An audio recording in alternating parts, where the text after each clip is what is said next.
Hello, and welcome to the first episode of Rational Talk, a Phillies and Sixers podcast. I'm your host, Christopher Gress, and I will be with you on this journey of just talking hoops, talking about baseball, talking about the Phillies, Sixers, and yeah, so since it's the first episode, I feel as if I should, tell you a little bit about myself, my background, and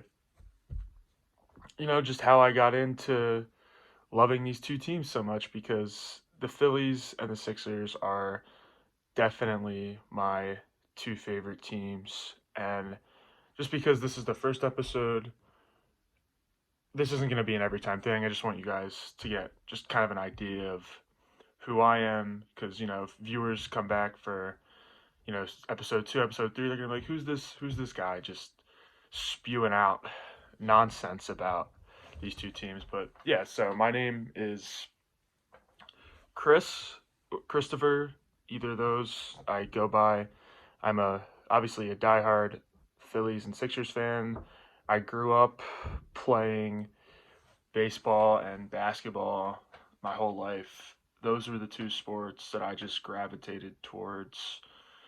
The Phillies were the initial team for me just because I my first real core memories of sports are that 2007 to 2011 run for the Phillies. I was little, I know, but I because I was born in 2003, so I was 4 to 8 years old during that span. Like that was my age range. Doesn't really matter, but anyway, that group with like Jimmy Rollins, Chase Utley, Ryan Howard, they did win a World Series, and that kind of just got me in to fall in love with uh, the Phillies and just baseball in general. It was really my sport growing up.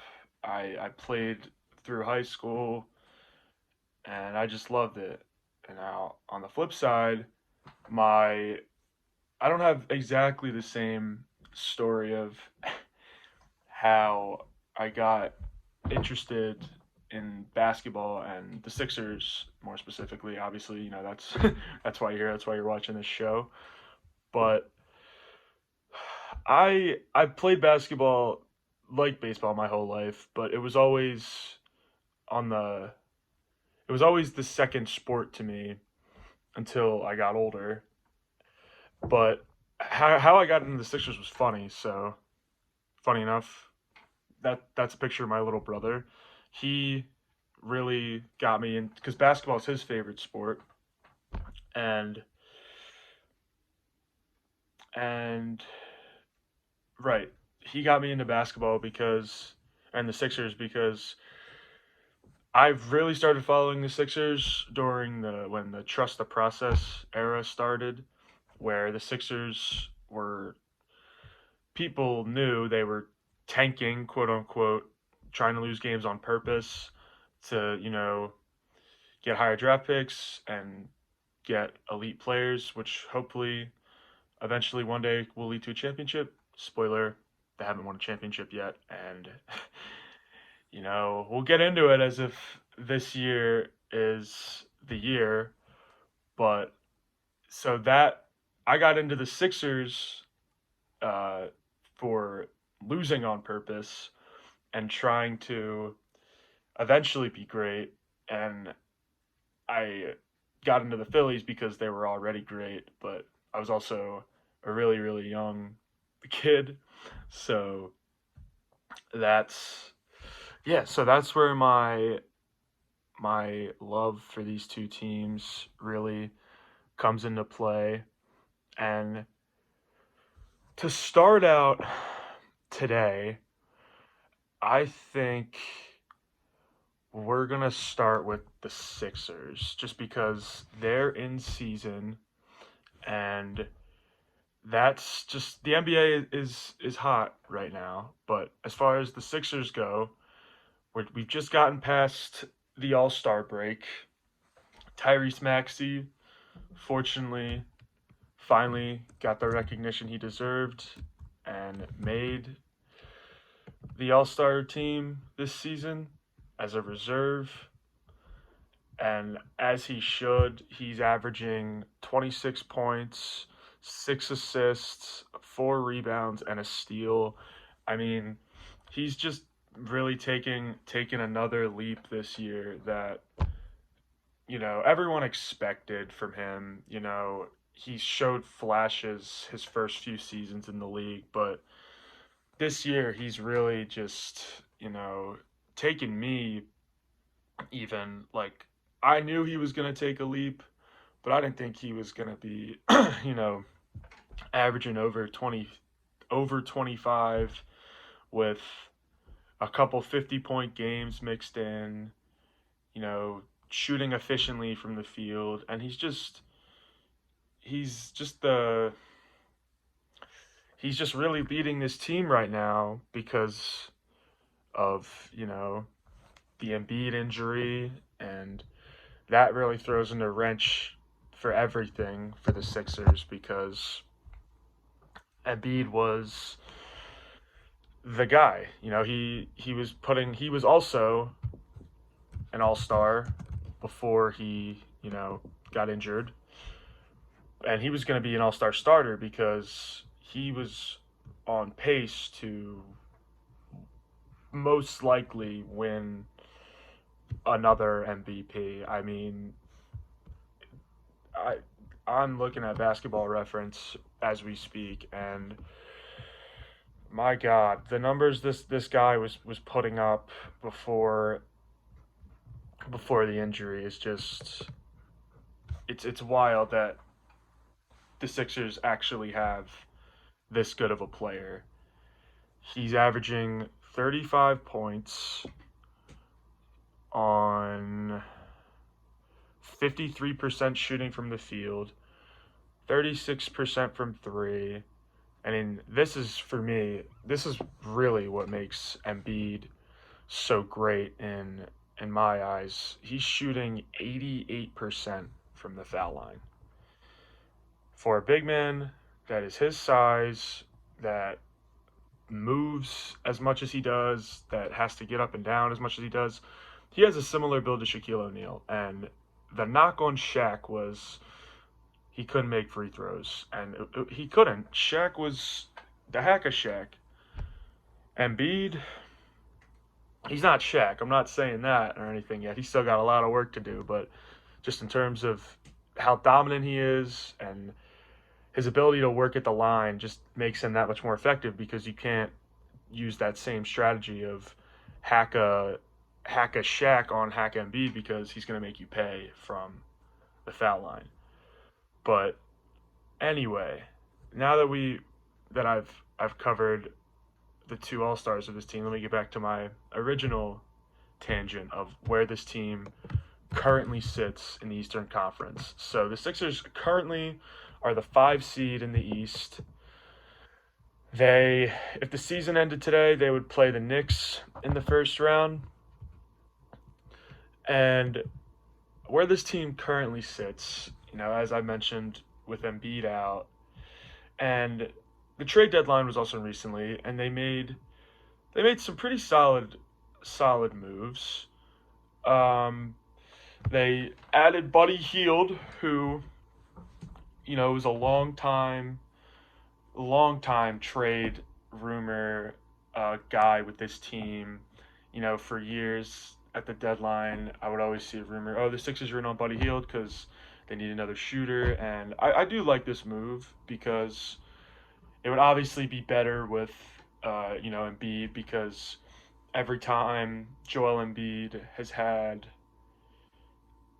a knockdown shooter next to him, examples just in recent memory, Seth Curry, JJ Redick, those guys had career seasons with Embiid because Embiid takes up so much attention from the defense that most of the time, even if it's a shooter, defenders are coming out to collapse just to make sure Embiid doesn't beat you, and Embiid will just kick out to one of them. Also, I remember JJ Redick specifically the dribble handoffs, that was a big part of the offense when he was on the squad, and I think when Embiid hope eventually returns, whether that be by the playoffs or the end of the regular season, I believe he's going to be back. But I think that duo with the dribble handoffs and just Embiid commanding the attention is going to be even more lethal than Buddy Hield has already been for this squad with, Tyrese Maxey setting him up and him just spotting up, and it's been a good addition so far. They also added another guy, not via trade but from the buyout market, Kyle Lowry, Philadelphia native, went to Villanova, and what he's done in just the last few games for this squad,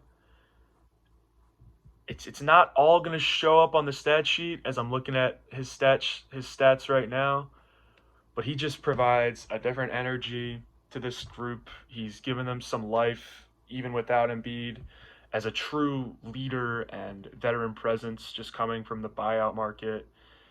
And he's an NBA champion. He's been to the top of the mountain. He's done it. He's done it with Nick Nurse, the current head coach of this squad, and he just adds another element that I really I've been surprised watching Lowry recently, and as we get deeper and deeper into the pod, I'll give individual recaps, obviously, and more things of that nature. But for now, I just want to give you guys an overview of the team.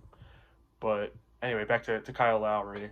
He's really he's just he's given this team, like I said already, new life, just a different energy, and watch out when because all this hinges on Embiid. They're not a championship group right now without Embiid.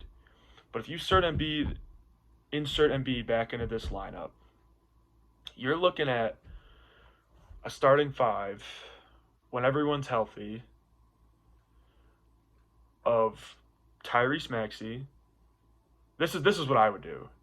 I'm not Nick Nurse, so this is just my based on what I believe Nick Nurse would do, if that makes sense. So I would have Maxey starting, Lowry. Those would be my two guards.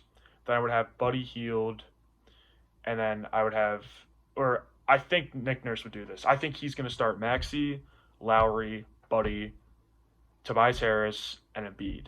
That would be the starting five because Lowry, even though I personally would have Lowry come off the bench to lead the second unit, but I just think when it comes down to it, Nick Nurse is going to roll with a guy that he's won with and a guy that has been a leader for him on his championship group with the Raptors. So yeah, the Sixers are currently the 5 seed. They sit 35-25. They made all these new additions. But as it sits, it's hard for me to think that this team is truly a championship contender until Joel returns. Because with Joel, yes, they are a title contender. They could definitely come out of the East. They could. The only in my eyes, the only team when the Sixers are fully healthy that they just they have to prove it to me is Boston because they've yet to. Boston, people like to say, "Oh, it's the Philly Boston rivalry." In the words of Embiid, it's not a rivalry. Every year in and year out, the Celtics, outside of last year, which was the best shot they had, but the Celtics have dominated the Sixers. It's just clear that they have the better roster. They've just been there before. They were in the NBA Finals last year. That's the one team that the Sixers, when fully healthy, I have to see it to believe it for them to get by.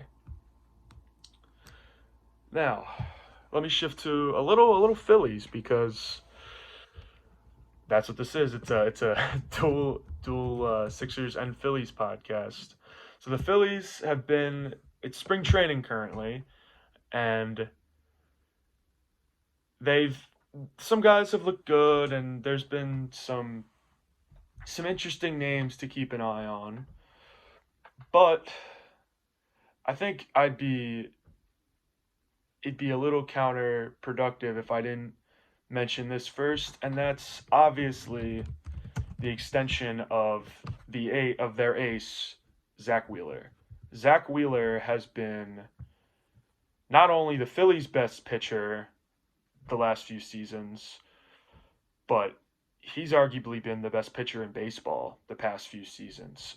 I mean, regular season numbers from strictly last season, yeah, they're not jumping off the page as in previous years with Wheeler. He 3.61 ERA, 192 innings, still had 212 strikeouts, but ERA was a little higher than normal. It was a 3.61, but what really makes Zach Wheeler, what's really gotten him uh, these past few seasons, and why myself and everyone in and around baseball is regarding him as one of the best pitchers in the game unanimously now, is how dominant, and I need to emphasize how dominant he's been in the postseason.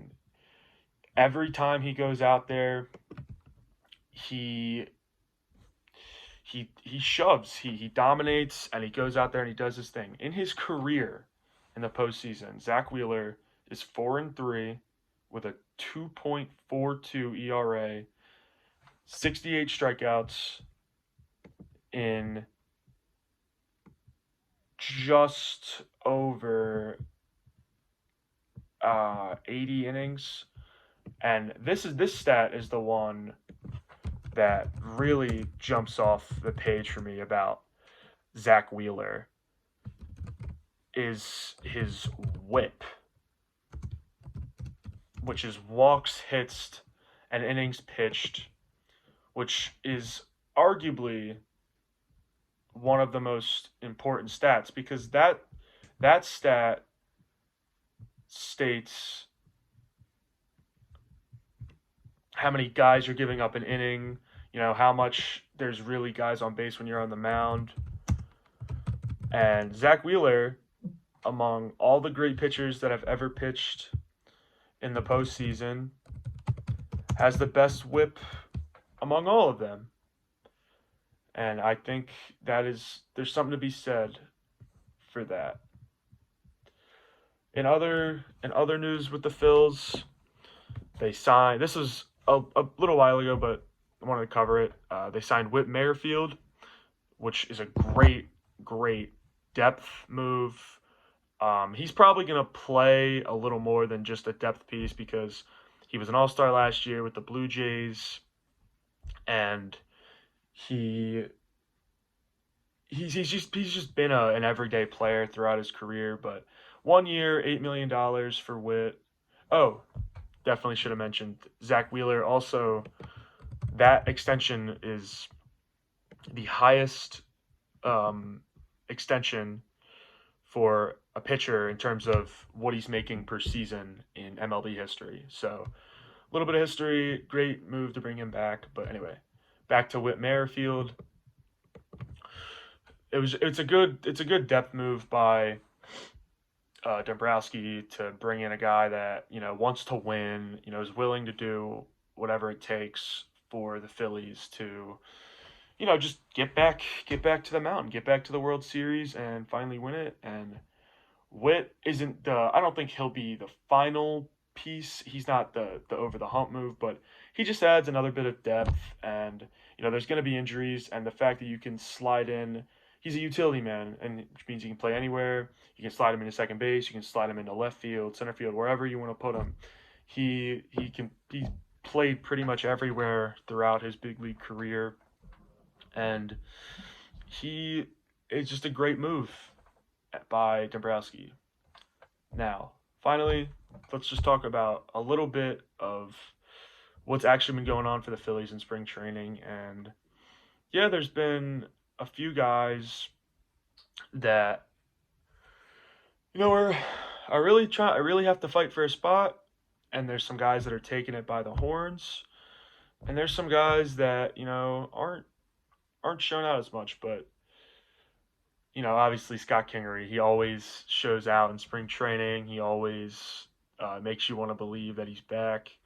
But that's not who we're talking about today. This is a guy that has impressed me a lot in spring training, and a guy that I think should definitely be on the roster this year as he was last year, and a guy that could and probably should see more playing time than it's being advertised right now, and that guy is Christian Pache. I mean, what Pache's been doing so far in the spring. Let me pull it up real quick. Christian Pache, we already know about his defense. He is a world class defender. He center field, but he can play anywhere in the outfield. And so far in 15 at bats, again I know small sample size for spring training, but 15 at bats, 267, 313 on base, 980 OPS. Means he's got slugging in the 600s. He's got 2 homers, and these are bombs. These bombs that he's hit so far they're being crushed, and he looks like he's in great shape. He's still young. He had the big prospect status with the Braves and Oakland, and glad to see he's putting it together a little bit with the Phillies. And Johan Rojas has been okay, but maybe there's a little bit of a competition there, more so than people were giving Pache credit. And if he keeps playing like this throughout the spring, the defense is always going to be there. But if the bat, 313, 980 OPS, I don't know if that's who Pache is, but if he can be somewhere in the middle of that, definitely deserves a spot on the 2024 Phillies. So that was the first episode of Rational Talk. I hope you enjoyed me spewing about Christian Pache and about Kyle Lowry and both of these teams. I hope I gave you a little insight on why I like these teams so much, why I why I fell in love with the Phillies and the Sixers and baseball and basketball. But thank you so much for tuning in. Christopher Gress. I will be back next time.